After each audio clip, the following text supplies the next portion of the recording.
Alrighty, folks, welcome back to the Mushing, Alaska Iditarod update. This is your host, Brendan and Sean. And, we just want to provide a quick update for you guys, um, and just kind of talking about logistics, keeping in mind it's shy of 7 o'clock in Alaska and about 11 o'clock here in Atlanta. So, Sean's just got a quick minute to talk about a few things before we both get along with our day. So, Sean, just have you noticed anything that kind of stands out to you since you've been up for about 12 minutes? Well, I think the most important thing is, it's forecasted to be pretty warm today and tomorrow during the day, and so I think these teams are using the cooler morning hours to get their run in, and you've seen a lot of teams starting to move uh, recently, and they're going to be taking the heat of the day to rest, but. So it's you can't just like avoid the heat of the day. They're gonna have some teams that are gonna have to run when it's warmer out this afternoon. But yeah, I think you see a lot of teams up in front that are who you expect to be, and I think there's a lot of teams that are in the back of the pack that you're gonna see move to the front in day, 3 or 4 or 5, and towards the front. So it's still just day one, so it's like, all right, it's not a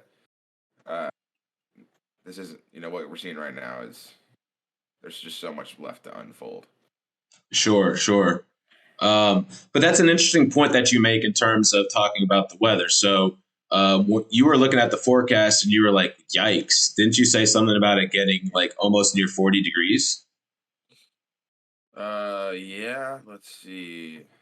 I was looking at like Nikolai, which is a couple checkpoints away, but um, it says tomorrow's Tuesday, high of 33, which is, by most standards in Alaska in the winter is pretty warm.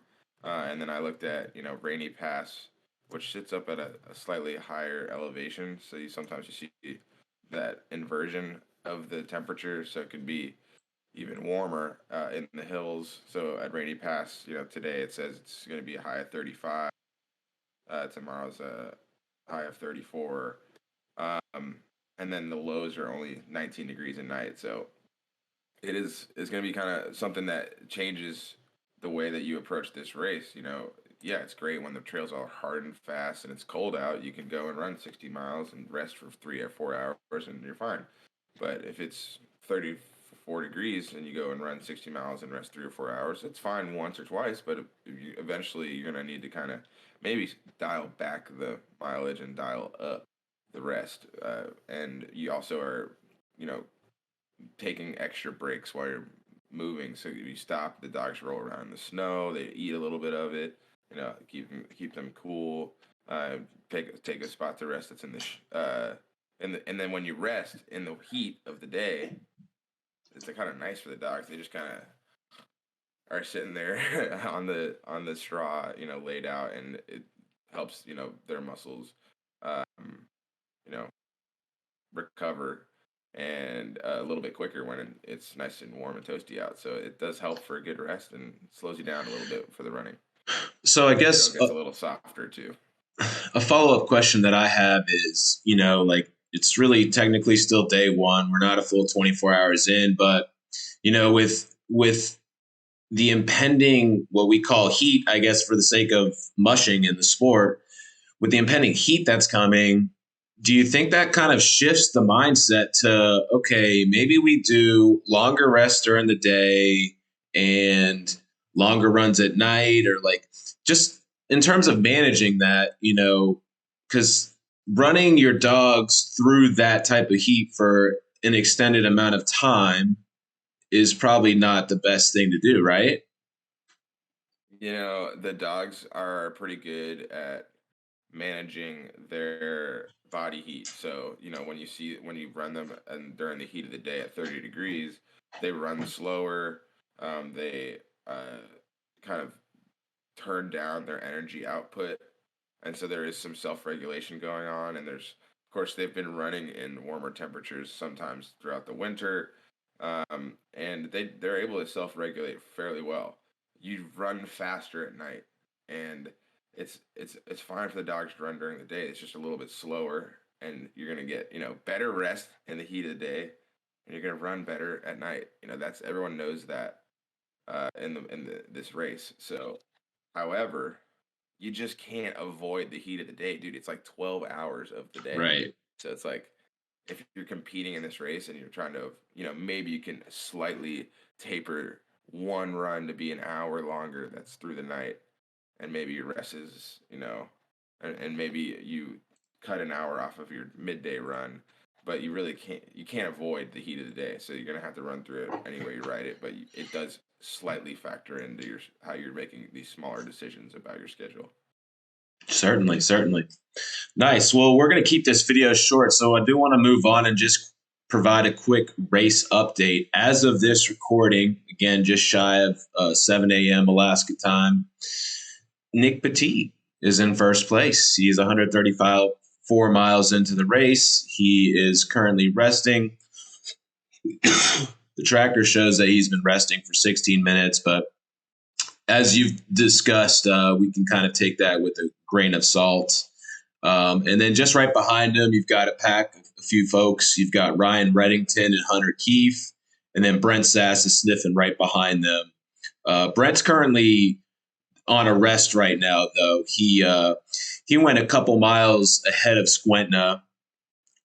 Finger Lake, and then he's like just 2 miles ahead of that checkpoint, and then he set up camp.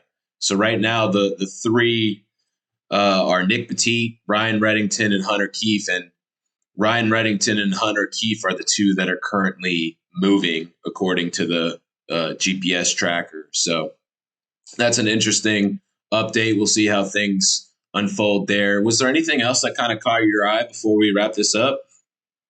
Yeah, I mean, I think Brent Sass is running like a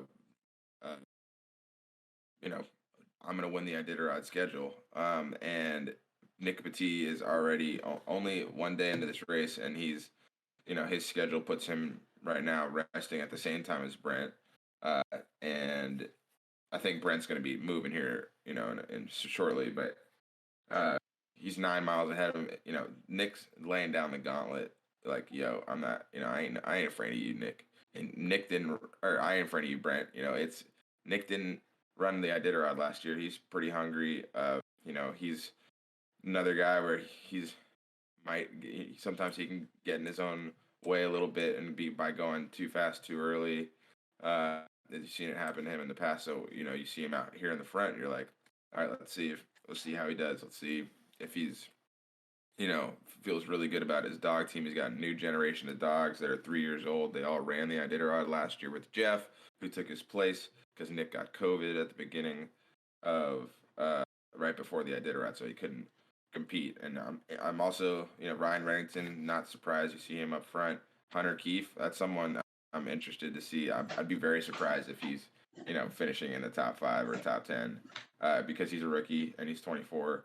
But hey, look, maybe I mean, he's running it with the Reddingtons. He's out of that Reddington camp, so they're clearly, they're clearly working together. So I'll be interested to see how much he holds up. Like, at what point is Ryan like, all right, buddy, you're on your own, kind of thing? That's kind of what I foresee happening with that. I don't think Ryan Reddington and Hunter Keefe are planning. I think it's probably cool they see each other on the trail, but I don't think Ryan's helping out Hunter at all. Ryan Reddington is trying to win that Iditarod for the first time. Hunter Keefe is trying to finish for the first time. However, he's been competing at the front of these mid-distance races all winter long. But of course, we're dealing with a 1,000-mile race. Things are going to change and evolve, and it'll be interesting if Hunter can keep up in the front. That'd be really impressive and a little bit surprising just when you see a rookie up that high. And you see, Katie Joe Dieter, same thing as Hunter Keefe. She'll probably be a little more dialed back pace. And then, you got Brent Sass. And then you look at the back of Pete Kaiser, Eddie Burke, Jesse Royer, Matt Hall, Dan Caduce, maybe even Christian Turner. These guys are all going to be, they're just taking it a little bit easier on the front end of things. But that there's two different there's two different ways to win this race, and I think one of them is what you see Nick Petit and Brent Sass and Ryan Reddington doing, and then the other way to win the race is what you're going to see from Pete Kaiser, Jesse Royer, Matt Hall, Dan Caduce, where they're not necessarily going to be out in front early on, but they will certainly be trying to get back out in front as they get towards the coast. And if Nice. Wade, I also want to shout out Wade Mars, who's I know he's trying to win this race. He stopped for a couple hours in Yentna Station. He might have been like the only person to stop. I think he's doing a bunch of short runs, short rests, and don't let that fool you into thinking that he's not in this race, even though he's at the near the back of the pack. Someone like Aaron Peck, someone you might see them just kind of building the monster, getting their dogs used to the trail, used to the rhythm of things, used to camping, and getting them into race mode. I'm excited, man. This is, again, we're not even 24 hours in, so there's a lot to digest here, but we'll just keep coming at it with some more updates, and we'll intend on going live here in a little bit. Our schedule is most likely going to be like, we're going to be recording around 11 o'clock a.m. and p.m. Eastern, and then that means 7 a.m. and p.m. Alaska time. So be on the lookout. We'll go ahead and wrap this up. Again, like and subscribe. We're going to continue to get better at this. We hope that you're enjoying. If you have any questions or any feedback for us, don't forget to leave that in the comments. We will check those out. And, ask us some questions so we can do some user or some viewer submitted questions. And, we'd love to just expand on what we're doing for you guys. So hope you're enjoying. Bye for now.